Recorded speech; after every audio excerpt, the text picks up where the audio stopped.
Hola, soy la Basmati de nuevo con vosotros. Hoy para contaros a Cayo César Augusto Octaviano, creador del imperio. Pero en realidad el otro día os dije que iba a hablar de Augusto. Me he reprimido. Voy a hablar bastante, pero seguramente mañana volveré a hablar, os daré como dos visiones diferentes, pero me he reprimido porque su época también es la época de las artes por excelencia, yo que sé, Ovidio, Tito Livio, Virgilio, pero como comprenderéis, 2 días de hablar de Augusto está muy bien porque hay un cambio de paradigma dentro de lo que es Roma, ¿no? Eh, Octavio Augusto Octaviano, hasta realmente él no se llama Augusto hasta pasado un tiempo, cuando los senadores le bautizan con ese nombre, pero él realmente es Octaviano, Cayo Octaviano, se llama exactamente igual que su padre. Es un ser absolutamente camaleónico, poliédrico, es muy, muy interesante y además va a hacer que Roma, pues él dice que sigue en la República, pero él concentra el poder y es hereditario. Realmente es una monarquía. Lo que pasa que, como sabéis, Roma tiene monarquía, república, imperio, pero Tarquino el soberbio deja muy mal sabor de boca y entonces, pues en Roma, salvo que te quiera pasar como César, evitan llamarse monarca porque le puede pasar de todo. Tienen alergia, el pueblo romano tiene alergia a lo que son la monarquía. Bueno, vamos a empezar, vamos a ver si me centro porque si no os voy a contar de todo. Eh, eh, Octaviano es el primer emperador del Imperio Romano, pero no es el creador del Imperio Romano, porque el Imperio Romano lo que pasa es la consecuencia de un expansionismo, digamos, gradual que dura siglos. Estoy aquí tumbada en el sofá, mirar, observar aquí los señoritos, ¿dónde están? Y este expansionismo con soldados que tienen al frente diferentes emperadores, va a durar, como os he dicho, varios siglos. El emperador es el que tiene el imperio, o sea, es el que tiene las fuerzas militares, el mando militar. Es que no sé cómo hacerlo para que no resulte complicado. Lo que estoy intentando es que sea divulgación. Bueno, hay una serie de imperator que gestionan su expansión por el Mediterráneo, como os he dicho, como yo que sé, pues César Pompeyo, Sila, Mario, Escipión el Africano, Escipión Emiliano, yo que sé, Catón, Delenda es Cartago, Cartago es Delenda. Porque Catón tuvo también un nieto, creo que también estuvo metido en política. Yo qué sé, mucha gente, pero todos ellos al final, digamos, el pozo que dejan todos ellos genera lo que es la época de Augusto. Augusto no es ¿cómo diría yo? No tiene carisma, el mismo carisma que los que he contado. Incluso diría que no es demasiado famoso como ellos, ¿no? Pero sin embargo es absolutamente brillante en su gestión. Y además de eso es bastante manipulador, sabe utilizar bien, sabe publicitarse. Hoy estaría en las redes sociales. Bueno, a todos ellos se les debe la creación del imperio que os he contado, pero a Augusto se le debe una influencia extraordinaria sobre ese imperio porque realmente es el que pone las bases de lo que va a ser luego, yo qué sé, el Tiberio, Nerón, Calígula, etcétera, etcétera. Crea una nueva forma de gobierno. Ahora mismo estamos con la familia Julio Claudia, y, que es una de las, César Julio Claudia es de las aristocráticas. Realmente en Roma no hay familias patricias, no hay tantas. Roma, vamos a empezar por el principio, Roma es fundada en el siglo VIII de nuestra, en el siglo VIII antes de before present, que dicen los ingleses, antes de Cristo. El 750 es la fecha de la fundación de la ciudad. Roma no vaya a creer que era una ciudad preponderante, era una de las muchas ciudades, ni siquiera la mejor ni la más fuerte. Lo que pasa, vamos a ver si lo cuento por parte. El 509 es una expulsión del último monarca en la instauración de la República. En el 493 Roma consigue la hegemonía del Lacio. Por eso a mí cuando dicen latinos, eso que dicen en Estados Unidos, digo yo, qué raro, ¿no? Porque son de América, ¿no? Y para mí, latinos del Lacio, yo creo que a más de un europeo nos tiene que pasar eso de latino, ¿no? En el siglo, no quiero contar esas cosas, yo es que lo tengo asociado, latino, Lacio. En el siglo V, Roma conquista los territorios, pues a los etruscos, a los samnitas. Fue muy sanguinario lo de los samnitas, a los ecuos, a los volscos, a los hérnicos, en fin, a una serie de pueblos, y lo que hace es generar una unificación, una homogeneización, por decirlo de alguna forma. Pero el Civitas romano va a ser el que vive en Roma, el patricio, etcétera. Se va a tardar un tiempo, o sea, el Corpus Juris Civilis, que es el que nosotros tenemos ahora, napoleónico, heredado de los romanos, porque es genial, va a tardar un tiempo, digamos, en adecuarse, en democratizarse, por decirlo de alguna forma, porque la familia aristocrática, lo que pasa es que dejaban un hijo suyo cuando iba a haber una conquista, ¿no? Y después como que repartían el botín. Y entonces, claro, incluso en los juicios, si había un civitas romano frente a otra persona, aunque la otra persona llevaba razón, pues se lo daban al civitas romano, porque, pero eso con el tiempo va a ir cambiando. Bueno, ya ves, voy a centrarme en Roma, que si no voy a hablar del derecho romano. Bueno, Roma era una ciudad más, como os he dicho, del Lacio. Como durante un tiempo van a preponderar mucho, van a dominar no dominar, sino culturalmente los etruscos, que no se sabe bien cuál es su origen, pero que tiene un arte muy refinado. Pero Roma, os digo que de principio no era la ciudad más importante, pero debido a su posición estratégica, las colinas que tiene y a su buena gestión, acaba por convertirse en una potencia, además en expansión en el Mediterráneo, una potencia hegemónica del Lacio, de los latinos, con lo que comparte lengua, cultura y la hegemonía dentro de lo que es el territorio.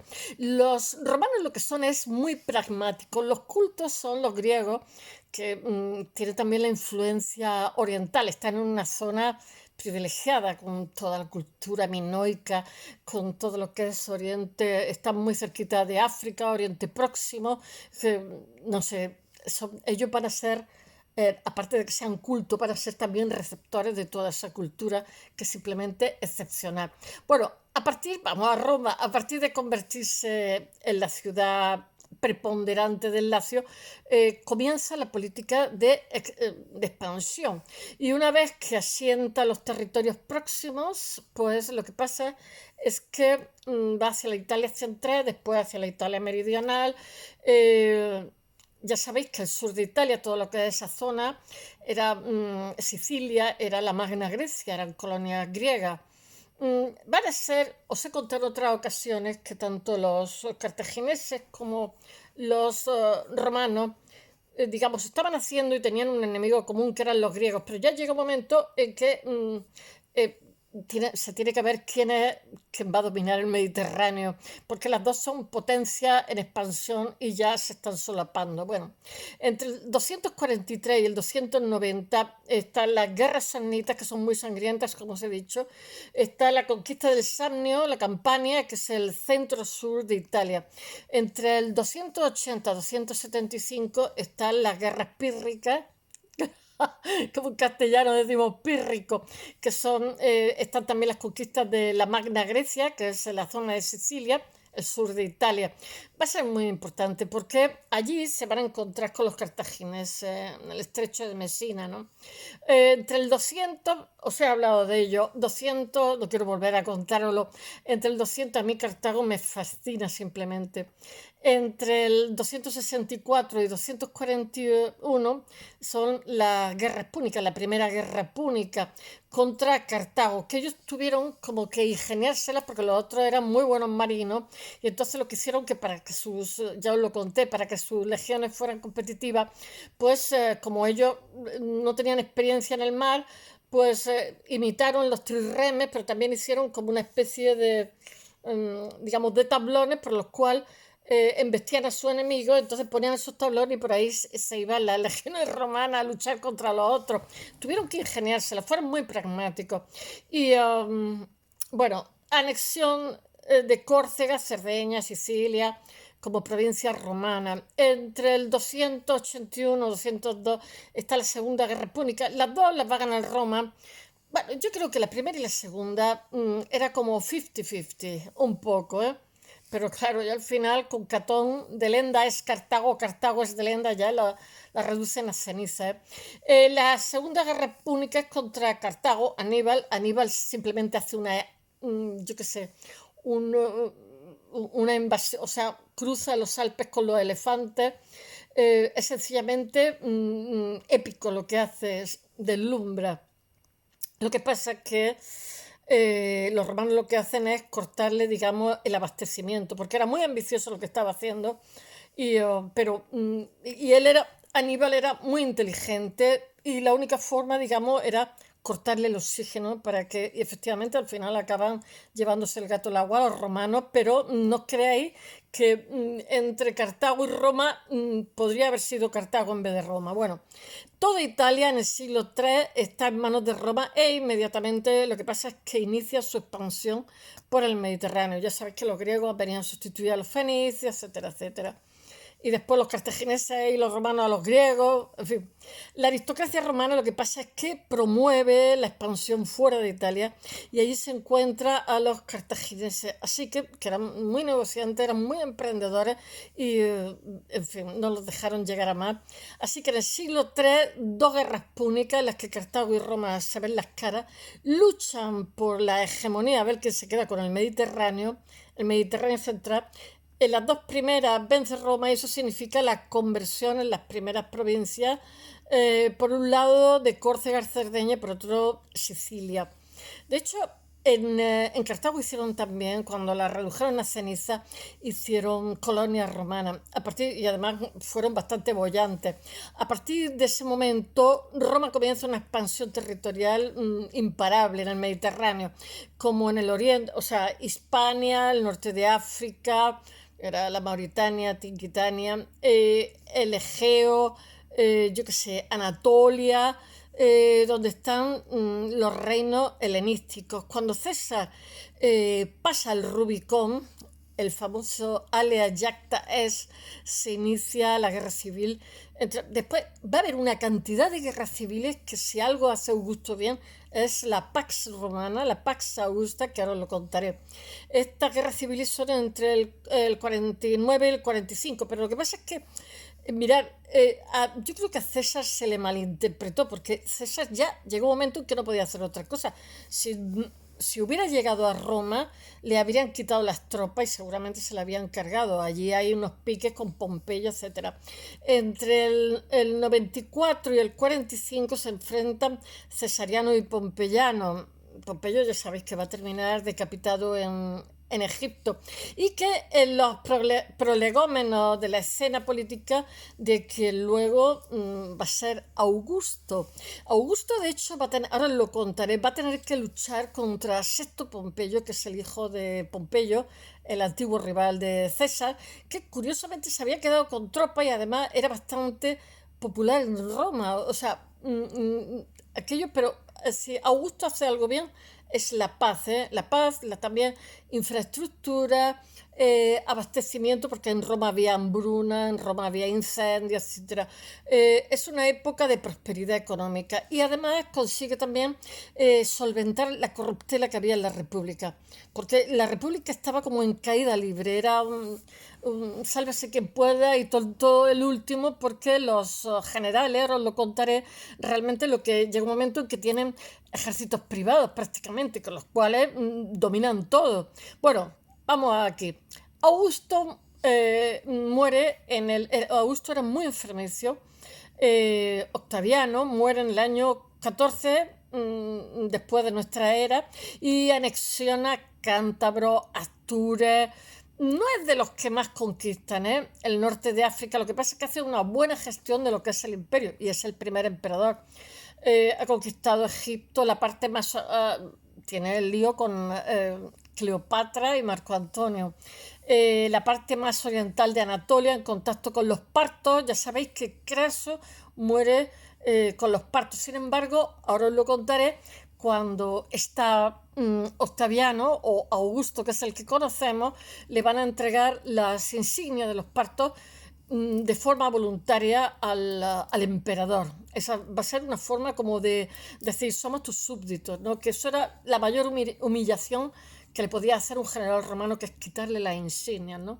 Y, um, y la zona de los Alpes. Bueno, Augusto no es un gran conquistador, como os he dicho, no es una persona carismática, pero y es bastante, pasa bastante desapercibido dentro de lo que es el gran público, la divulgación, ¿no? Sin embargo, quien haya leído su Res Gestae se da cuenta perfectamente. La Res Gestae es un libro que escribe, un libro con 35 capítulos, pero cada capítulo a lo mejor tiene 4 o 5 renglones. Debía ser una persona muy directa, muy pragmática, y en él es una especie de testamento, porque no se puede encuadrar bien dentro de ningún género. En él lo que pasa un año antes de su muerte, lo que ocurre es que te va pormenorizando todo lo que han sido los logros en su gestión, en su trayectoria, que además son contrastables. Y eso se va a grabar en las piedras, se va a grabar en el Arapaquis, se va a grabar en montones de lugares del imperio, en algunos sitios en griego, en otros en latín, en otros en latín y en griego, pero realmente el que mejor se ha conservado, que va a ser encontrado, no sé si en el siglo XIX, en Ankara, no sé si en el templo de Apolo o algo así, en fin.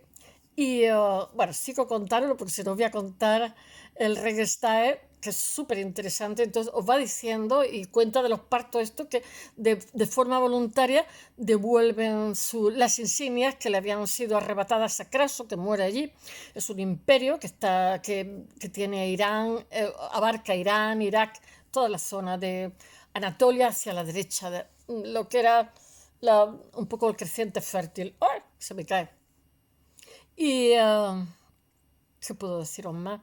Y además él cuenta en la Red Gestae que esta gente de estos reinos mandan a sus hijos, pero no como rehenes, sino para que se eduquen en Roma y después como que pueda haber una especie de paralelismo, que puedan educarse y después no les resulte raro, no les resulte, como diría yo, difícil relacionarse con Roma. Eso también lo hacían los egipcios con algunos príncipes. Y es que de alguna forma los educaban y también se mimetizaban y no eran tan diferentes, no era tratar con extranjeros, sino con alguien que ya conocía. Bueno, nuestro Augusto, aunque somete territorio importante y ya antes otros muchos han hecho unas conquistas más importantes todavía. Han hecho una tarea progresiva de creación del imperio que hará él, va a ser el que va a gestionar de maravilla y va a crear un camino, una especie de molde por donde los demás van a transcurrir ese imperio romano. Lo que es importante, él dice en la Regestay que las cosas que ha conseguido llega a un punto porque él renuncia a todo, mmm, lo controla todo. Me parece que es 32 veces cónsul, que es lo máximo, ¿no? Que es por la autoritas, no por la potestad, ¿no? Autoritas tiene una connotación de autoridad moral. Bueno, lo que es importante es lo que dice de estos príncipes, los partos y tal, que le mandan los hijos de la gente principal de allí, junto con otros reinos, para que estos chicos se eduquen en la corte imperial y sean cercanos a lo que son los romanos, el imperio romano. Bueno, lo que es importante es de este apartado es la reorganización que va a hacer el emperador, o sea, de que va a hacer Augusto del imperio. Él crea los tipos de provincias, que había una grandísima corrupción, porque resulta que cuando querías empezar tu carrera política, primero tenías que tener mucho dinero, luego te lo gastabas, porque realmente los que te votaban, aunque hubiera más ciudadanos romanos, los que te votaban eran los de la ciudad de Roma. Entonces, ¿qué hacías? Pues te gastabas todo el dinero yo qué sé, en banquetes, en el circo, en el teatro, en las termas, en invitar a la gente para que luego te votaran. Y muchas veces esta gente se arruinaban, pero cuando los mandaban a provincia, pues cogían y robaban lo que querían en la provincia, y entonces lo que hacían era, digamos, su patrimonio volvía a ser bollante. Entonces, claro, en las provincias hay muchísimo malestar por todos estos bárbaros y entonces él va a prohibir que en Roma Augusto se hagan, ahí el único que hace banquete es él, y el único que hace tal es él. Y así no tienen que, cuando vayan a provincias, aparte él hace que toda una serie de personas sean cargo de confianza y él tiene la última palabra y si a alguien le parece mal, coge y lo quitan y se sustituye por otro. En fin, eh, consigue que el malestar que hay en las provincias por todos estos gobernadores que además de eso controlan las tropas, con lo cual cualquiera les dice algo, pues se calme, se tranquilice, etcétera. Y bueno, porque realmente nosotros en nuestras sociedades tenemos dividido lo que es el mundo, digamos, civil del militar, pero ellos no lo tenían dividido. Entonces, esos 400 senadores, lo que ocurre es que controlan todo. Tienen muchísimo poder. Son generales, o no sé qué, cuestores, cónsules, yo qué sé, todo lo habido y por haber. Y tienen demasiado poder. Y al final es un desastre. Bueno, las provincias, un desastre, todo esto viene a colación no tanto por juzgar y dar valor, como que llega un momento que tienen tantísimas guerras civiles, no ya guerras, sino ya guerras civiles entre ellos, que ya llega un momento en que tienen que parar de alguna forma. Y aquí tenemos a Augusto, que es el que hace una gestión que permite todo esto. Bueno, las provincias imperiales son las gobernadas directamente por él, que no significa que esté siguiendo un sistema porque que inaugura Pompeyo realmente unos cuantos años, Neo Pompeyo. Él permanece en Roma, pero envía legados, que son gente de su confianza, legados, embajadores, que son los que realmente gobiernan en su nombre y ante la duda pues de infidelidad o de corrupción pues los fulminaba en horas. Él controla, nuestro Augusto controla en esas provincias los ejércitos. Sabéis que había como si dijéramos provincias diferentes, había ese concepto de o bien vasallaje o bien provincia, en fin, eso os lo contaré otro día porque si no aquí se me va a hacer larguísimo. Bueno, hay también una explotación de los medios económicos, pues yo qué sé, de la haya, de las canteras, de las minas, como pasa en las médulas, en León. O sea, todo esto son para ellos los recursos que llamamos hoy día, para ellos también esos recursos eran importantísimos. Y hay provincias senatoriales que están en manos del Senado, al menos teóricamente, y el Senado lo que pasa es que nombra periódicamente a los gobernadores que administran la gestión allí, su economía. Y allí no hay soldados, no suele haber soldados, suele haber, digamos, en provincias que son más problemáticas. Esto se encuentra en las provincias que administra el emperador. En realidad, Augusto y sus sucesores tratan de dominar también estas provincias.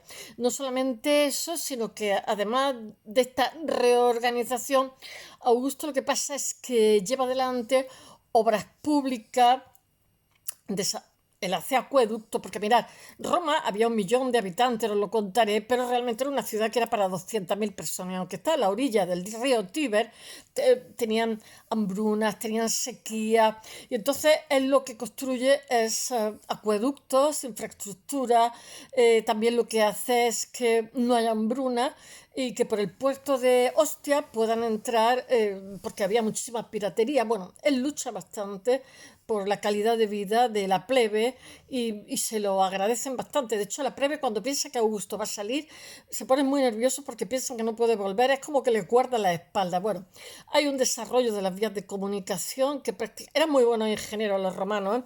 De hecho, las alcantarillas que hacen, de hecho, el acueducto que hoy surte la Fontana di Trevi y la fuente de la Piazza Navona, sigue siendo la misma, el mismo acueducto, que es que no me acuerdo, tiene un nombre en latín, el verba no sé qué, Virgine o algo así.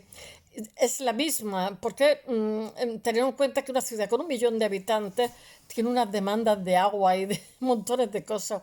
Bueno, él crea el Cursus Público, que es un sistema de correo. No es otra cosa que el correo, que es os voy a hablar de unas cuantas cosas. Es un sistema de intercambio que se mueve muy rápido por todo lo que es Italia. En la península ibérica en donde hay dos provincias. Augusto lo que pasa es que crea tres. Está la Tarraconiense, que la hace bastante más grande, y después está la Bética, no me acuerdo. Hay tres, pero no me acuerdo de las tres. Después está la Lusitania y la Cordobesio o Bética, o sea, hay como tres, que en realidad es una reorganización interior. España era Hispania frumentaria, llamaban ellos, porque teníamos bastantes cereales que iban al Imperio Romano. Augusto no solamente reorganiza las provincias, sin que dentro de las provincias se crean lo que se llaman los conventus jurídicos, que es bastante famoso, que son centros administrativos que tienen su propia capital dentro de cada uno de ellos. Él va a crear, ¡ay, que me estoy cayendo! Capitales con su nombre. Lugo, Mérida, etcétera, Zaragoza. Lo mismo que Alejandro también crea mucha Alejandría. Construye un gran número de vías para comunicarse entre capitales, en la infraestructura, la vía Augusta, en fin, para también que tenga esos conventos estén también bien comunicados. Una de las cosas que hace es fundar ciudades, como os he dicho, que es Lucus Augusto, que es Lugo, que tiene una muralla maravillosa, muy bien conservada, una muralla romana, crea que es un monumento histórico-artístico, un monumento del bien cultural, algo así. Luego crea ciudades con su nombre, más bien lo que crean son como apellidos. Está Emérita Augustus, que es Mérida, o después crea César Augusta, que es Zaragoza. No voy a seguir diciendo ciudades porque si no me paso aquí haciendo la lista. Bueno, Augusto se llama Cayo Augusto como su padre, que no le gustaba nada. Es el resultado final de su carrera política. No, él se llama Cayo Octaviano. Octavio, que decimos en castellano. Octavio, vamos a ver si os cuento su vida. Octavio ha nacido el 23 de septiembre del año 63 a.C. en Belitras, que es una ciudad. Su familia era como. Tenía tierras, tenía bastantes tierras, pero no era, como diría yo, Patricia, la abuela sí. Pero entonces, pues naces allí, que tiene una casa solaria grande, era una familia bien, digamos, con dinerito, pero no era una familia patricia.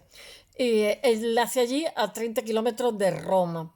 Augusto no le gusta su nombre nada, porque es Cayo Octaviano, que es como se llamaba su padre, que es lo normal, a los niños les suelen poner el nombre que tienen los padres. Cicerón lo llama así. Cicerón después le tocó morirse, lo mataron. Le llama Cayo Octaviano.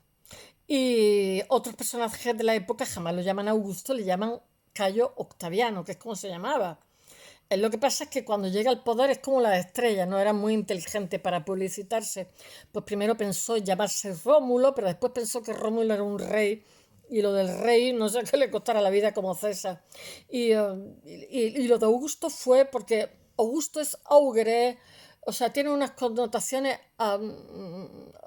augurio, o sea, unas connotaciones así mágico-religiosas muy buenas.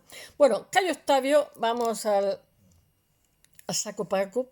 Cayo Octavio lo que pasa es que nace el mismo año en que Cicerón es cónsul y tiene la conjuración de Catilina, que me tocó traducirla. La gente de mi generación traducíamos bastante latín desde la adolescencia, lo cual es de agradecer.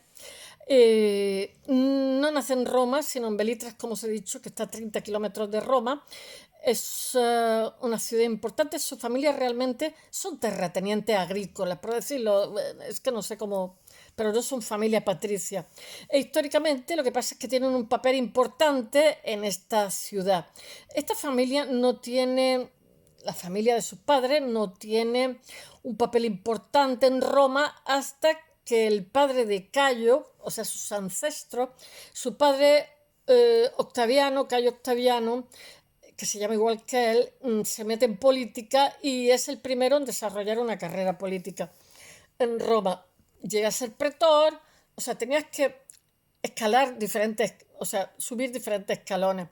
El penúltimo escalón antes de ser cónsul, que era lo máximo, que el padre no llega porque se muere antes. Él tiene 4 años cuando el padre muere. Bueno, el padre está en Macedonia. la tierra de Alejandro, que hoy es Yugoslavia, no sé, hoy lo que coincidiría, sí, creo que es Yugoslavia, Macedonia, que es en la parte de arriba de Grecia. Eh, en los Balcanes. En Macedonia, de hecho, Alejandro era rubio, etcétera, más eslavo, con una importante victoria militar, el padre, que seguramente hubiera ascendido a cónsul, se hubiera promocionado. Pero cuando el padre vuelve a casa, de, a su casa, pues va y fallece, se muere el niño con 4 años y la mujer viuda.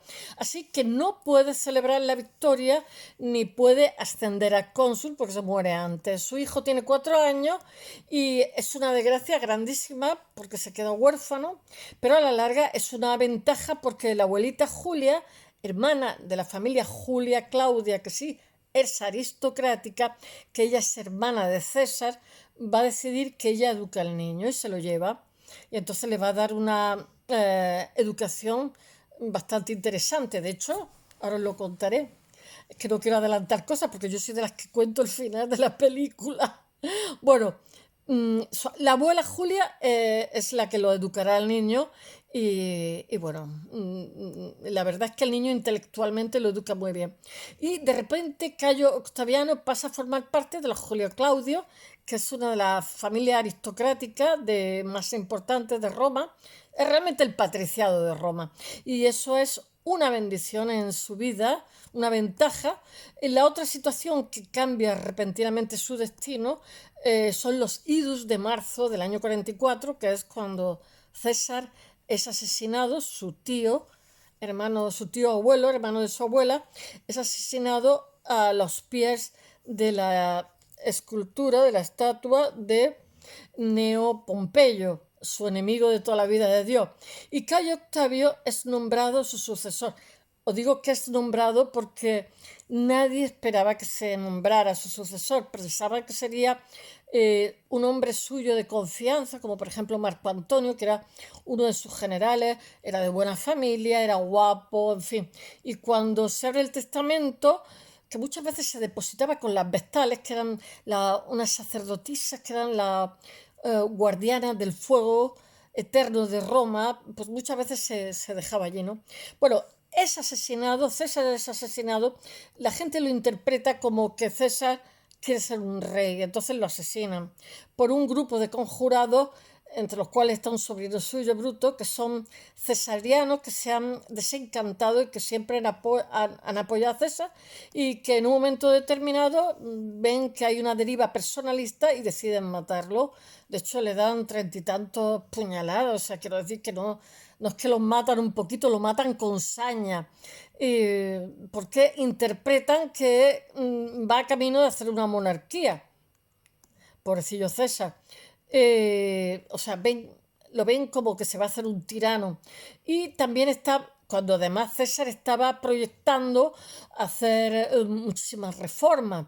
Y bueno, por un lado tienen los, digamos, pro-César que se desencanta y por otro lado tienen sus enemigos de siempre, con lo cual ya tantos enemigos son demasiados, lo acabaron matando. Bueno, aquellos que han participado en la guerra civil poco antes terminada entre cesariano y pompeyano, pero que César en su clemencia pues hace que esa gente, estos enemigos, pues le respeta la vida y después lo que pasa es que si hubiera sabido que esta gente iba contra él, pues a lo mejor estaría, si lo hubiera matado seguramente no hubieran podido con él.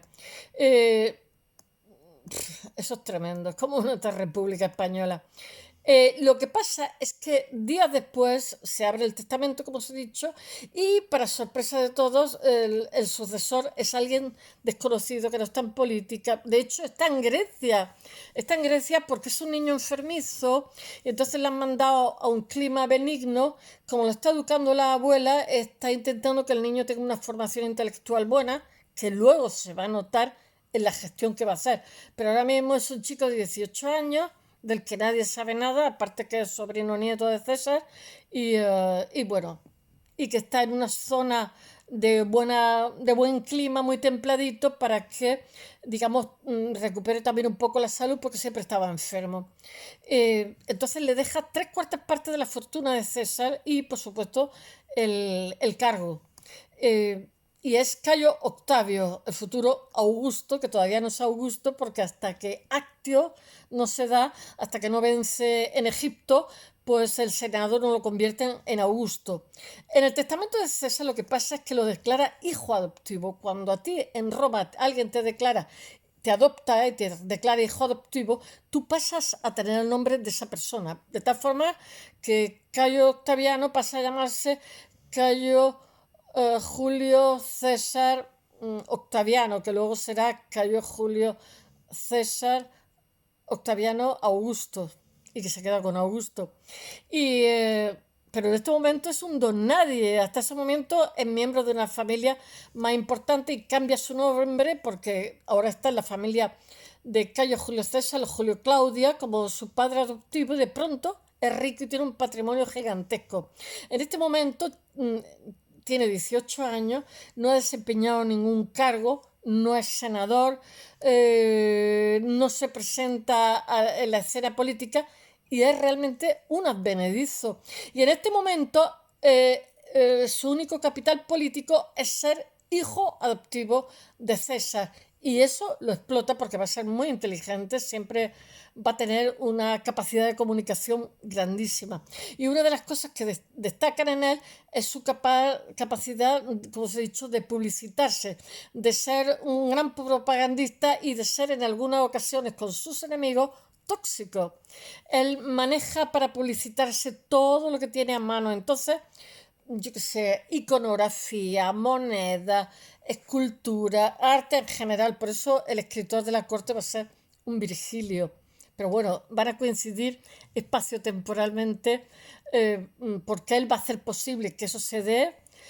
Pues como os he dicho antes, un Ovidio, un Tito Livio, yo qué sé, Virgilio, muchísima gente. Puede que os hable un día sobre las artes en la época de Augusto. Pero días después del asesinato de César es declarado por el Senado Dios César, porque César realmente lo matan estos enemigos que tienen, pero realmente la plebe lo adoraba y es la fuerza de la plebe la que convierte a César en Dios, todo lo que está... Y entonces esa aristocracia que ve en César una deriva personalista es la que lo mata, pero la plebe realmente quería muchísimo a César. Así que César es declarado Dios y comienza a construirse en el foro romano una parte dedicada al divino César. ¿Qué hace Octavio? Pues se da cuenta del manejo y hace monedas dedicadas a César y se coloca a sí mismo en la parte de atrás, en el reverso de la moneda. Ya que estamos, pues, y entonces Cicerón le dice en la Filípica a Octaviano, qui omnia nomini debes, tú que le debes tanto a tu nombre, de Julio Claudio, de César.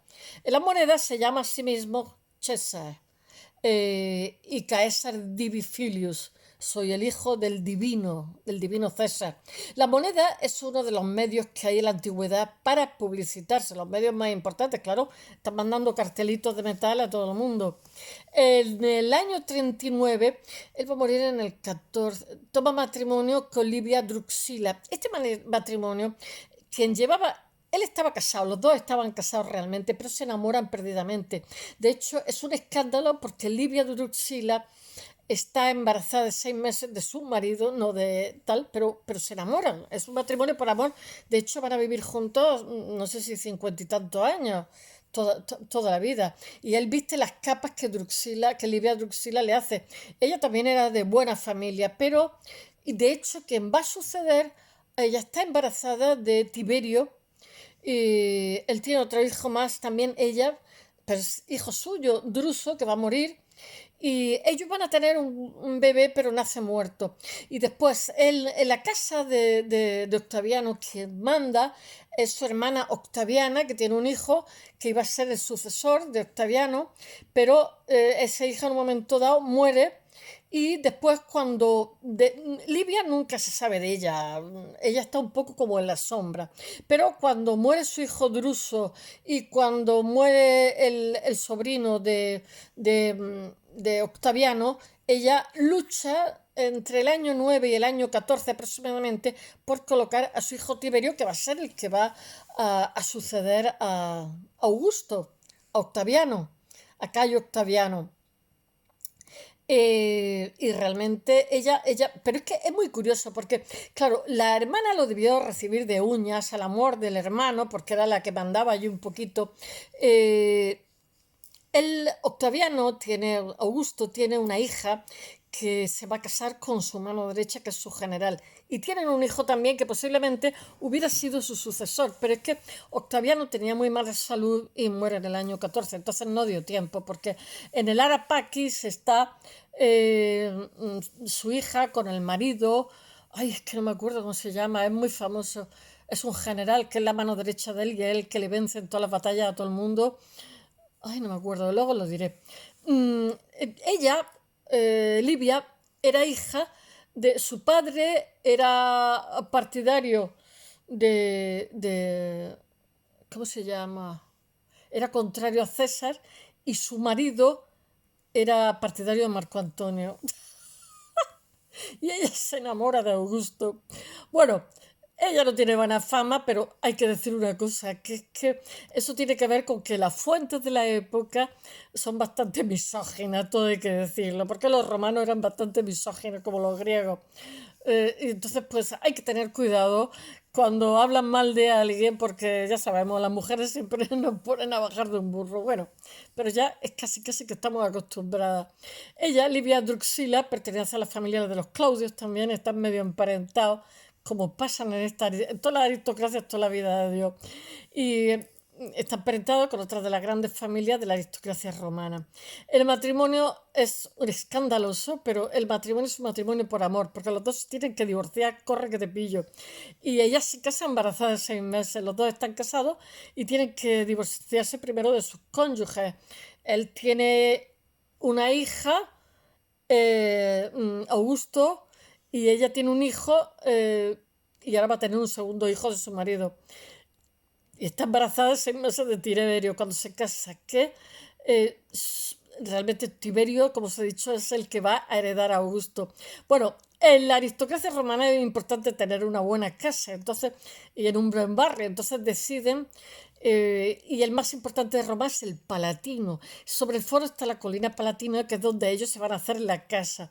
Tiene buenas vistas y quien vive en el Palatino sabe que es visto desde abajo. Ya sabéis que Roma tiene X colinas y bueno, esta es la razón por la que Cicerón, después de ser cónsul, se compra una casa también en el Palatino. Está feliz por ver. No, no está, porque realmente en el Palatino es que eres visto, te dejas ver.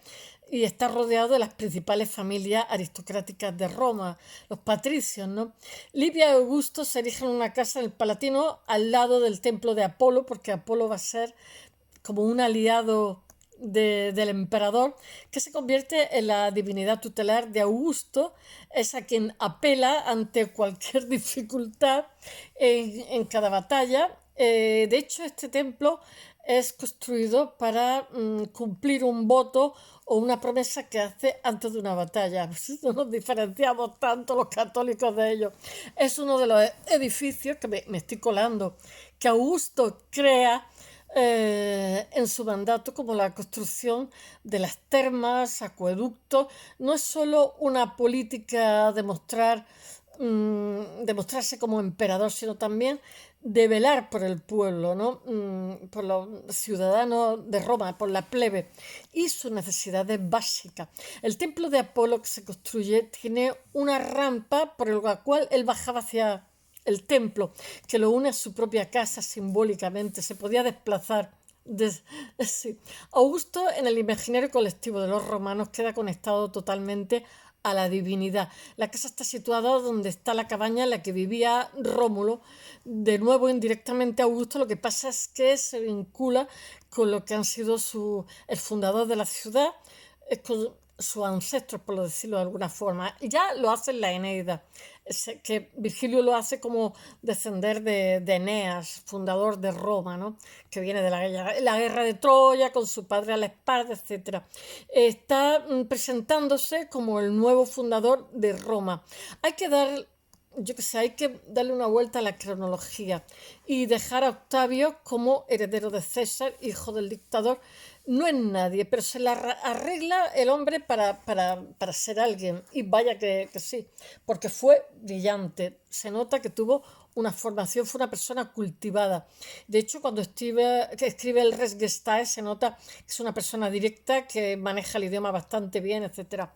La abuela lo hizo bien con el huérfano. Él está cuando, él está cuando muere César, como os he dicho, en Apolonia, que es una localidad griega en la península balcánica, y está haciendo un tour, como antes hacían los ingleses, los franceses o los norteamericanos, a los 19, a los 18, 19 años, haciendo lo que hacen muchos miembros de la familia aristocrática romana, que es cultivarse.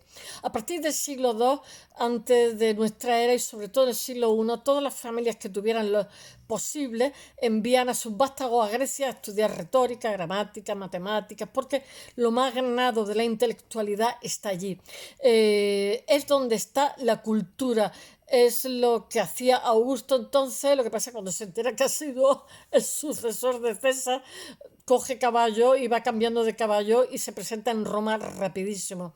Él no puede ir al Senado porque no es senador cuando llega, pero sí puede ir ante el pueblo si consigue que alguien le convoque, y eso lo hace 2 veces. Una asamblea, que lo hace, convoca 2 asambleas, en una de ellas consigue que sendos tribunos de la plebe convoquen esa asamblea para poder hablar al pueblo. En la primera, poco después de volver de Apolonia, de Grecia, se presenta ante el pueblo como ante el pueblo de Roma, ante la plebe, que es muy poderosa, como el heredero de César, y asegura que todas las promesas que ha hecho César, él las va a cumplir con todo el patrimonio que le ha dejado.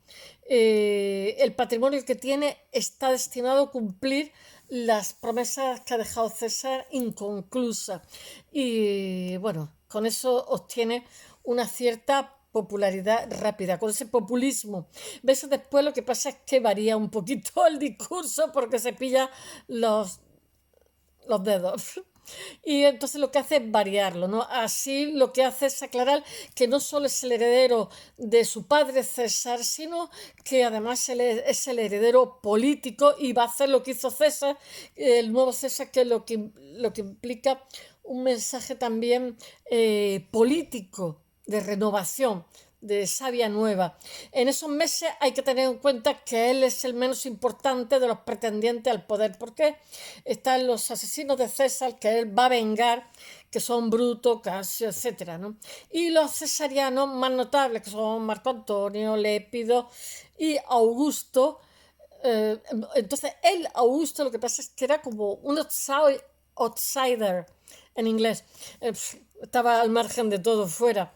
En los meses siguientes hay alianza. Al principio no se lo toman en serio, es muy jovencito. Hay alianza, enfrentamientos militares que se suceden, pero poco a poco las diferentes alianzas se van solidificando y se constituyen en un triunvirato. Realmente dicen que es el segundo triunvirato, pero es el primer triunvirato, no es el segundo. El primer triunvirato al que la gente se refiere, esa alianza que era entre Craso, Pompeyo y César, no es un triunvirato desde el punto de vista legal, es como un pacto político que se le ha llamado triunvirato, pero que no es triunvirato. El único triunvirato que hay es este que estoy contando ahí, que es Lépido, Marco Antonio y Octaviano. Y es creado legalmente porque existía la figura. Es una institución legal que se crea a través de una ley tribunicia, hay como un tribunal aperi, que es votada en comicios por el Tribunal de Roma, por lo cual se crea un triunvirato con una función cuyo propósito es reconstruir la res pública, la cosa pública. Esa ley es creada el 27 de noviembre del año 43. A partir de ese momento, del 43 y del 30, el futuro Augusto tiene el cargo de triunviro, y es cierto que Lépido, que ha sido un fiel cesariano, prefiere largarse a África y que lo dejen, no toma partido, con lo cual uno menos, ¿no? Pero eso le hace también vivir más años. Prefiere apartarse y eso le sirve para vivir muchos años, lo que hace que queden frente a frente Marco Antonio y Octaviano. Marco Antonio, que es un general de César, no cree que tiene un adversario. Ya sé cuál es el nombre de la mano derecha de Octaviano o Augusto, que es Agripina, que es su yerno, que está casado con su hija, que tiene un hijo. Una de las cosas que hace es la del duumviro, es realmente porque son dos más que tres, es dar una lista de proscritos. Entonces, en esta lista cualquiera se considera que son enemigos de Roma y cualquiera puede matarlos, entre ellos Cicerón, que son de los primeros que caen. Y entonces esta especie de lista de enemigos públicos, o sea, los que son mis adversarios los convierto en enemigo público y cualquiera lo puede matar sin tener eh, automáticamente son enemigos del pueblo romano, ¿no? Como proscritos que son condenados a muerte y cualquiera puede matarlos y nadie les va a castigar. No se sabe cuántos mueren, algunos dicen que 100, otros que más, pero en realidad hay muchísimos exiliados también y gente que huye, que no quiere morir, ¿no? Y porque realmente esto es una purga política lo que hay, estas persecuciones, donde está Cicerón, que es de los primeros en ser asesinado por este contexto. En los meses siguientes, Quíquero significa verruga, ¿eh? En los meses siguientes, lo mismo que Catulo Gato, porque lo he tenido que traducir a Marcial, a Catulo, a Tito Livio, yo qué sé, a César, la guerra de la Galia, todo lo que traducíamos la gente de mi época, traducíamos un montón, ¿eh? Y Catulo significa gato. Bueno, están los tiranicidas, los anticesarianos y en definitiva la escena política lo que pasa es que quieren que se desembarazarse de la fuerza adversa, por decirlo de alguna forma. Y el futuro Augusto para eso es maestro. Se deshace de sus dos grandes enemigos, que son Sexto Pompeyo, hijo de Neo Pompeyo, el que había sido el primer triunvirato con César, y con Craso, que muere con los partos, y Marco Antonio después. El Sexto Pompeyo, lo que pasa es hijo de Pompeyo, como he dicho, Pompeyo el Grande, el enemigo de César, quien ha combatido contra César, que va a ser decapitado en Egipto.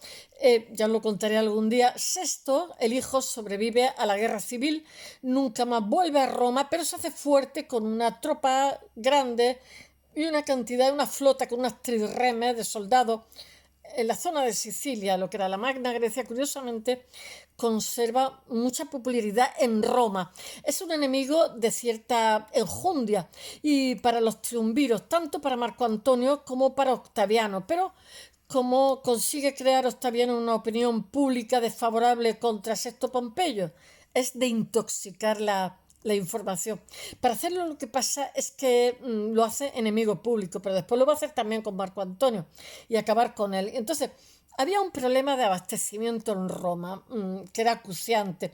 Y es que los barcos que venían de las colonias romanas, de las provincias romanas que venían cargados de grano, de lo que fuera, no llegaban a abastecerla al puerto de Ostia porque los piratas, como sabían que Roma era un sitio pudiente, pues los atracaban y bueno, y había hambruna, había de todo, ¿no?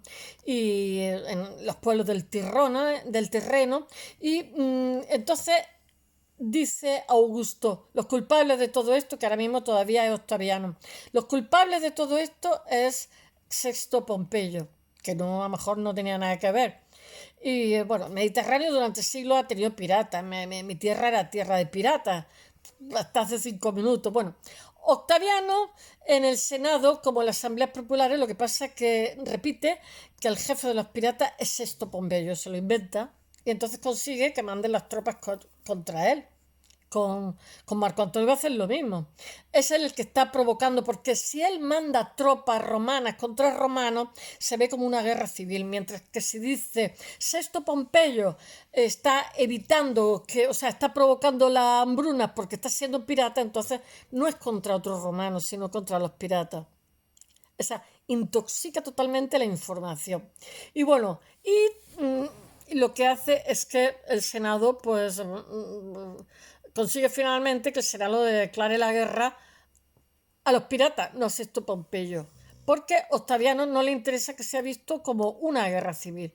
Se declara la guerra a los piratas con una victoria en la batalla naval de Nauloco, en Sicilia, en el año 36 a.C., y en el cual tiene mucho protagonismo el yerno de Octaviano, que luego sería Augusto, que es Agripa, como os he dicho, que está casada con la hija de su primera mujer.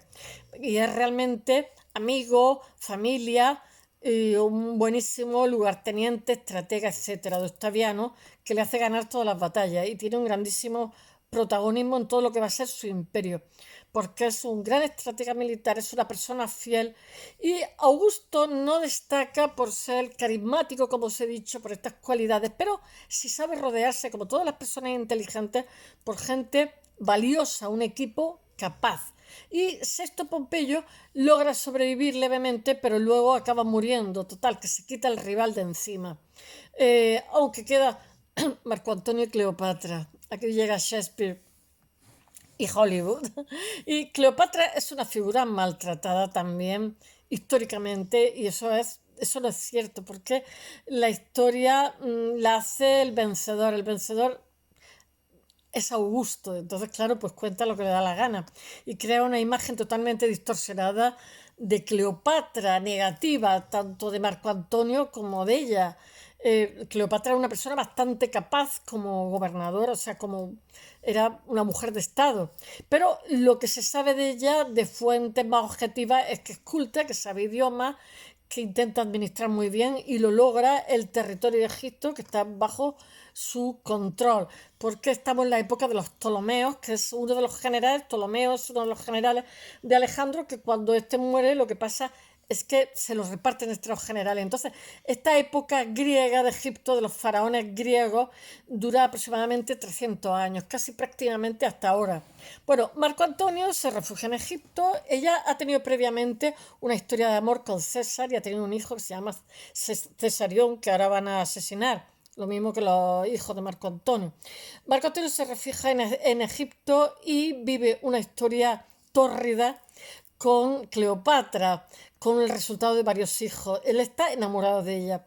Esto es progresivamente utilizado para intoxicar al Senado por Augusto, para crear una imagen negativa de Marco Antonio, porque todo lo que se asocia a Egipto y el lujo oriental está visto de una manera negativa. De hecho, Octaviano, Augusto, la ropa se la hace su mujer, aunque vive en un sitio bueno, pues come con sobriedad, vive con mucha sobriedad porque no quiere ser visto como un monarca. O sea, cualquier senador de los 400 que había vive mejor que él.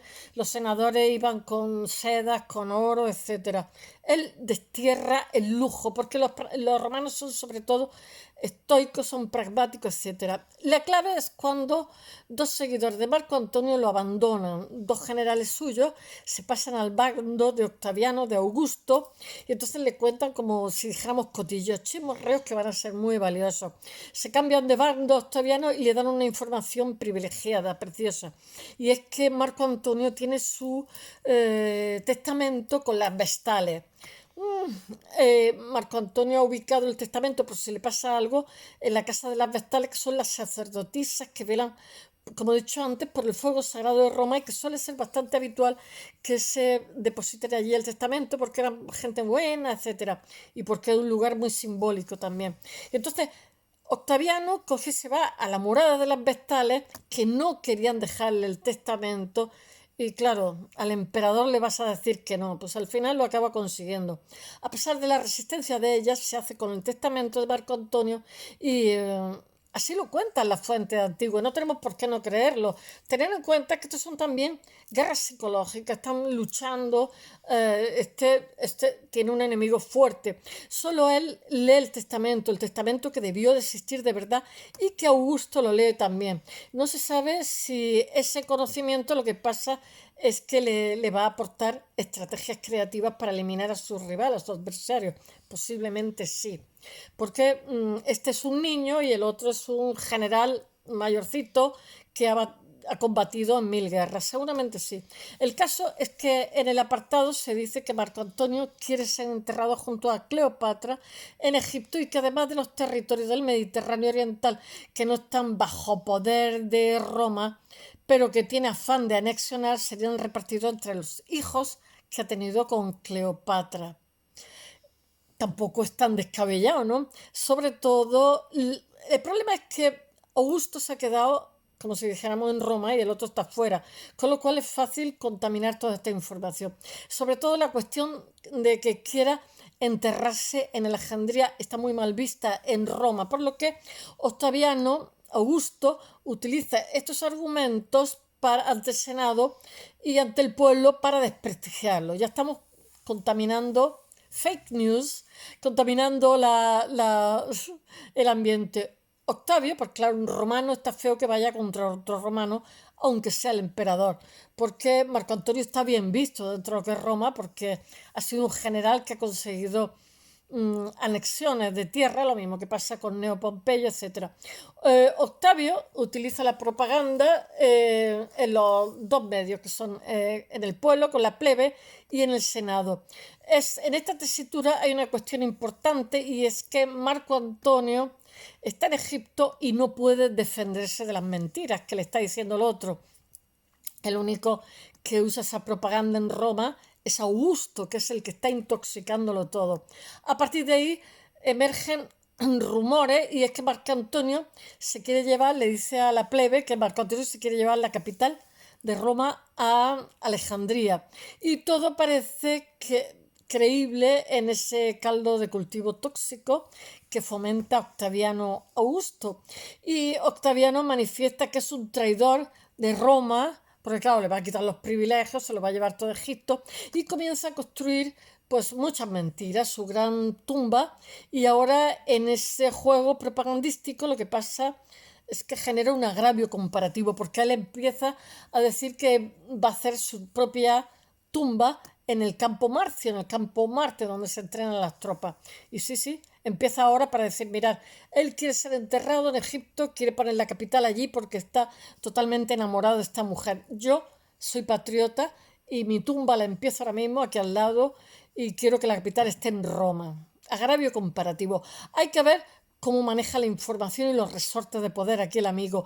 El axioma es el siguiente: Marco Antonio quiere enterrarse en Egipto y él, sin embargo, Augusto quiere enterrarse aquí. Va a empezar a erigirse la tumba, que luego será un mausoleo.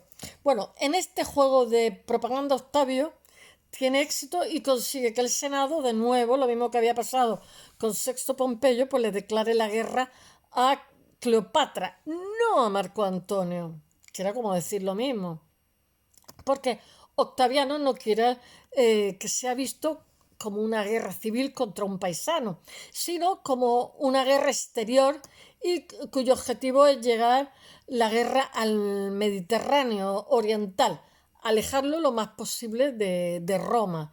Fijaros qué mente más retorcida tenía el amigo, qué pillo era. La batalla naval definitiva es la de Accio, que está castellanizado. Es un topónimo que tiene lugar en septiembre del año 31 antes de nuestra era y está en la parte occidental de Grecia. A partir de ahí, el Senado le va a dotar con el nombre de Augusto. El resultado es la victoria de Octaviano, y entonces Marco Antonio y Cleopatra, en circunstancias trágicas, mueren, y Octavio se queda solo y aprovecha pues la coyuntura. El 29 regresa a Roma y celebra un... Pero Octaviano, nuestro Augusto, que ahora a partir de ahora será Augusto, está en un barco porque se marea, está tiritando con fiebre, realmente es su yerno, el general que manda las tropas, que es menos gente, pero era muy buena estratega y es el que gana la victoria, no él no tiene ni idea. El 29 regresa a Agripina, el 29 regresa a Roma y celebra un triunfo magnífico sobre Egipto, en el cual se hacen muchísimos banquetes que él financia para publicitarse y además de eso ha conseguido un territorio que se ha anexado, que es el de Iliria. No sobre Marco Antonio, que es paisano, entonces estaría mal visto Él dice que es una guerra contra Egipto. Y bueno, junto con el triunfo, pues viene la Pax Romana o Pax de Augusta, que es el eslogan más importante del mandato de Augusto, que son creo que 41 años. En el reverso de la moneda se graba la puerta del templo de Jano. El templo de Jano, que está cerrado. El templo de Jano es el dios de la guerra y solo se cerraba cuando Roma estaba en paz. Y entonces él hace moneda en el cual dice Roma está en paz, cuando no hay guerra. Y la historia de Roma dice que solo 2 veces el templo de Jano es cerrado. Augusto lo hace y cierra de nuevo el templo de Jano. Entonces, esa representación lo que está diciendo es que estoy trayendo la paz y cierro el templo de Jano. O sea, autobombo. La paz augusta es un eslogan que aparece en su gestión, pero su gran monumento es el Arapaquis, famosísimo, el altar donde está grabada la Regenstein, que os he comentado antes, que es como el testamento de todo lo que ha hecho en esos 40 y tantos años. Es el altar de la paz que se erige en 20 años después del triunfo de Accio contra Cleopatra, pero siempre rememorando esas victorias de manera indirecta. El altar está situado donde se realizan las libaciones y todo en su interior tiene una iconografía que es interesantísima. Lo que hace a continuación es una acción inteligente de estrategia política. Él declara que va a restituir la república y lo interesante es la leyenda. Se restituyen las leyes, los derechos del pueblo romano, se vuelve a la legalidad, más o menos lo que viene a decir. En la Res Gestae, Augusto dice, durante mi sexto y séptimo consulado del 28 al 27, después de haberme terminado con la guerra civil, estando en posesión con el poder absoluto y con el consentimiento de todos, transfería mi res pública de mi poder a la libre disposición del Senado y pueblo romano. No. Él siempre va a tener el poder. Por este servicio me fue concedido el título de Augusto por el decreto del Senado. Desde entonces sobrepasé a todos en autoritas, pero no tuve más poder, potestad, que aquellos que fueron mis colegas en la magistratura. Vuelve a ser elegido en comicios los magistrados que en años anteriores los triunviros eligen personalmente a todas aquellas leyes que se consideran ilegales que realizadas en el triunvirato. Lo que pasa es que quedan abolidas.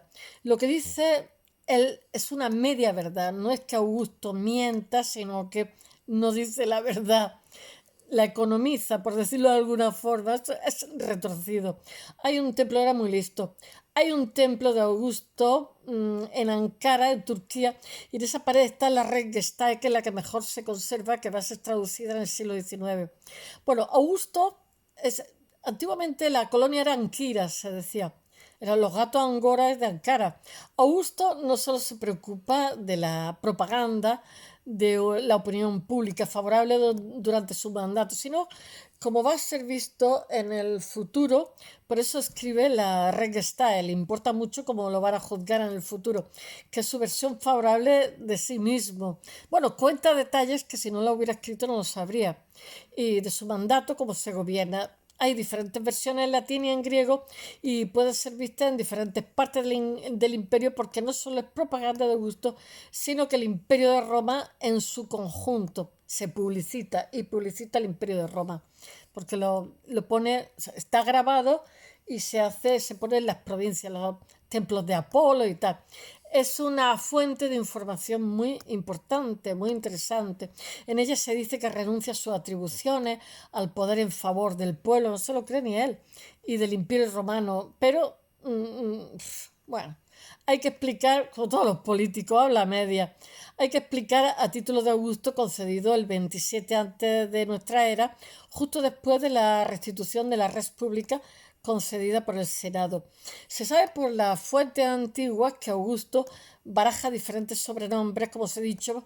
En un principio piensan llamarse Rómulo, pero es peligroso porque el fundador es el rey y los romanos tienen alergia a la monarquía. Después, Augusto es una elección genial porque además es como conocemos a los emperadores de ahí.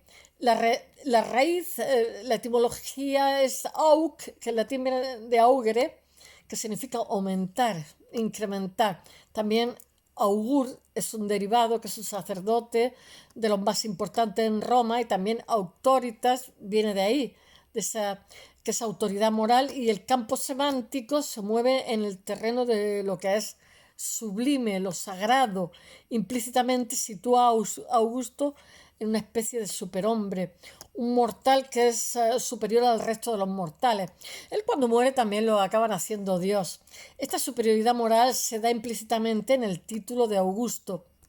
Pero ¿con qué poderes domina Augusto? Sus títulos son Imperator Caesar, que es hijo del divino Augusto. Este acaba siendo el nombre oficial que heredan todos sus sucesores. Con eso solo no se gobierna, y durante años Augusto es cónsul, que durante 32 ocasiones es cónsul, que es una magistratura suprema. Y cuando se hace la inscripción sobre la piedra de la Regesta, ya ha sido cónsul un montón de veces, 12 o yo no sé. No se puede ser cónsul tantas veces, siempre está ocupando alguna magistratura suprema. Y los ciudadanos pueden pensar que no sé, que, que hay que renunciar a ser cónsul.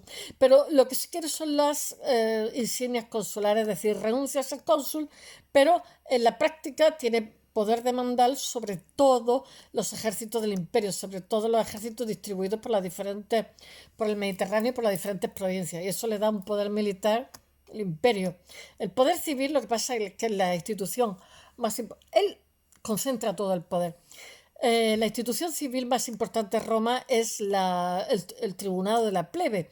Pero claro, no puedes ser tribuno de la plebe si eres de la familia Julia Claudia, porque resulta que eres patricio. Entonces no se puede ser plebeyo y patricio. Pero hace ahí también un chanchullo para controlar el poder. Y entonces pasa a ser hijo adoptivo de César y bueno, no puede ser del tribunal de la plebe, pero no es tribuno de la plebe, pero consigue la potestad de los tribunos, es decir, no era tribuno, pero actúa como tribuno, para variar. Tramposo. Tenía la capacidad de convocar al Senado, tenía la capacidad de promover leyes, tenía la capacidad del veto de algunas leyes, o sea, del veto sobre cualquier decisión, todo, absolutamente todo, él tiene la última palabra. Es decir, actúa como un tribuno de la plebe sin serlo. Tenía el poder militar, el poder civil y el poder religioso. Atención, manos al botón. En Roma no hay sacerdotes profesionales, los sacerdotes forman como colegios de por vida, son senadores, tienen carrera política, y lo sacerdotal es algo más dentro de esta carrera política. Augusto forma parte de todos los colegios sacerdotales, era Pontifex, que es el máximo nivel que puede, como nuestro Papa, Pontífice, Pontifex Maximus, que es el mayor cargo dentro de la religión cívica romana, con lo que tiene todos los poderes en sus manos, militar, civil, religioso, como os he dicho. A todo esto, en un determinado momento, como indican las monedas, es declarado pater patriae, o sea, padre de la patria.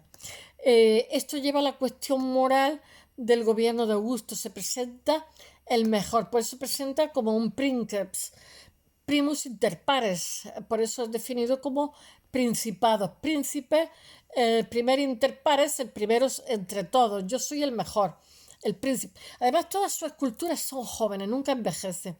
Y eso requiere unas virtudes, y eso requiere virtudes, y a eso se refiere el clipeos virtutis, que es virtus, clementia, justitia, pietad. Clipeus, no, es un escudo, el escudo de la virtud. Ya, es que se pasaban un poco. Este Clipius Virtutis, que estaba forrado en oro, podía ser de mármol, forrado en oro. Los que se conservan hoy son en mármol. La curia, en el lugar donde se reunía el Senado, como que le está recordando. y hay uno de mármol y se ha encontrado en Arles, en el sur de Francia. Interesa muchísimo la inscripción porque el Senado apela a la virtud de Augusto, sobre todo tiene 4 virtudes: virtus, valentía, clementia, y la clementia hacia sus adversarios, yo creo que poca, ¿eh? La justitia, lo justo, la pietas, pero no la piedad religiosa, sino también hacia sus familiares, hacia sus amigos. Era una persona muy respetuosa. Una de las cuestiones clave a las que el Principado de Augusto se asienta y crea después la dinastía, crea un sistema de gobierno durante siglos, durante 44 años ininterrumpidos. Muere el 14 después de nuestra era en Nola, que es una población a 200 kilómetros de Roma, al sur de Roma, y en verano lo trasladan, y entonces por donde lo trasladan a mano andando, entonces lo trasladan por la noche para que no se descomponga el cadáver o se descomponga menos. Entonces los prohombres de cada ciudad, es como la antorcha olímpica por la que va pasando, se van haciendo cargo de este cadáver, la gente más ilustre, y así llegan hasta Roma, hasta la casa de Augusto en el Palatino, hasta el atrio, y allí se organiza una procesión con todos los antepasados ante el foro, donde se hacen los grandes elogios sobre su persona. Tiene un funeral de emperador y tiene un mausoleo en el Campo Marcio, que está erigido entre el 32 y el 28 antes de nuestra era, y entre sus antepasados está Rómulo, Pompeyo, los grandes líderes de Roma, y el que no está es César porque claro, es Dios y ha sido divinizado. Pero todos los demás acompañan a Augusto en su muerte a partir del año 32. Augusto, lo que pasa es que, como os he contado antes, comienza a construir lo que va a ser su mausoleo, y eso es lento, que está con mármol blanco. Él dice que él se encuentra en una ciudad de ladrillo y devuelve una ciudad de mármol. No sabemos si es verdad o es una leyenda. El Arapaki está con mármol blanco que contrasta con el césped verde. Las paredes se llenan allí de inscripciones. Allí estaría la Regenstae grabada, y la tumba se conoce como el túmulo Juliano, porque no solo se conoce como el lugar exclusivo de Augusto, porque allí se entierra a Agripa, a los hijos, a muchísima gente, pero sobre todo el mundo le llama al mausoleo, que recuerda al mausoleo del rey de Caria del siglo IV a.C., que había construido su mausoleo, y que lo que pasa es que va a dar nombre a lo que van a ser, eh, dicen que es una de las maravillas del mundo, lo que van a ser los mausoleos. Y Augusto está relacionándose lo más impresionante con el mundo civilizado. Tiene 90 metros de diámetro el mausoleo y 50 metros de alto. Ya le vale. Y arriba, madre mía, había una escultura de bronce que es probable que fuera Augusto de la Prima Porta, que es una de las imágenes más conocidas. Se llama Prima Porta porque fue hallado en una villa que pertenecía a Livia Druxila, su viuda, y de nuevo la iconografía le está así con una mano, como hablando a la multitud. La iconografía es muy interesante, aparece con la mano derecha elevada, signo que lo utiliza el orador, y aparece con indumentaria militar como emperador, pero en su pectus, de la coraza, tiene una iconografía que es muy discutida, que muestra las insignias militares que los partos le devuelven a los romanos de la batalla de Carras del año 53 a.C., donde muere Craso, es derrotado por los partos y le arrebatan todas las insignias militares, que es un gran deshonor para los romanos. Entonces, lo que pasa es que Augusto consigue recuperar de motu propio los partos, como os he dicho, les devuelven esa insignia, que era la mayor humillación que le puede hacer a un general. Y se intenta también saber quiénes son los que aparecen en la imagen. Si es Tiberio, hay a la derecha una idealización de la Partia, de ese imperio que hay, que puede competir con Roma porque era muy poderoso, que está entre Irán e Irak, devolviendo la insignia, y una idealización de la Roma en el lado izquierdo recibiendo. Hay otras dos figuras que personifican la Galia y la Hispania. No se trata tanto de mostrar la victoria como de mostrar la paz. Y bueno, creo que lo voy a dejar aquí porque podría seguir hablando otra hora, pero ya es demasiado tiempo.